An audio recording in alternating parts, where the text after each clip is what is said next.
Headlines नंतर बातम्या सविस्तर पाहणार आहोत। अमित शहा आज मुंबई दौऱ्यावरती आहेत। केंद्रीय गृहमंत्री अमित शहांनी मुख्यमंत्र्यांच्या वर्षा निवासस्थानी जात बाप्पाचं दर्शन घेतलंय।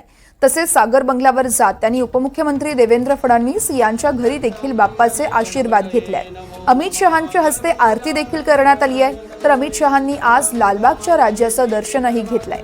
तसेच बांद्र्यात जाऊन आशिष शेलार यांच्या घरी जाऊन खरं तर यावेळेस त्यांनी कुटुंबियांसोबत संवाद साधला। शिवाय आशिष शेलारांच्या मंडळातील बाप्पाचं दर्शन देखील अमित शहा यांनी घेतलंय। आणि यानंतरच आपण बघतोय अमित शहा यांनी एक बैठक आयोजित केली आहे। महायुतीच्या नेत्यांसोबत ही बैठक असेल।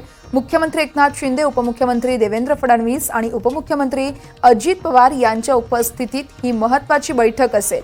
या बैठकीत अनेक महत्त्वाच्या मुद्द्यांवर चर्चा केली जाऊ शकते। आगामी विधानसभा निवडणुका पाहता अनेक घडामोडी घडू शकतात आणि त्याच अनुषंगाने ही बैठक अतिशय महत्त्वाची आहे। अमित शहा आज मुंबई दौऱ्यावरती आहेत। सकाळपासूनच त्यांच्या दौऱ्याला सुरुवात झाली आहे। सर्वात प्रथम ते मुख्यमंत्री एकनाथ शिंदे यांच्या वर्षा निवासस्थानी जाऊन बाप्पाच्या चरणी लीन झाले आहेत। त्या ठिकाणी त्यांच्या हस्ते बाप्पाची आरती झाली आहे। त्यानंतर फडणवीस यांच्या सागर बंगल्यावर देखील अमित शहा पोहोचले। तिथे देखील त्यांच्या हस्ते आरती संपन्न झाली आहे। त्यानंतर अमित शहा यांनी लालबागच्या राजाचं दर्शन घेतलं आहे।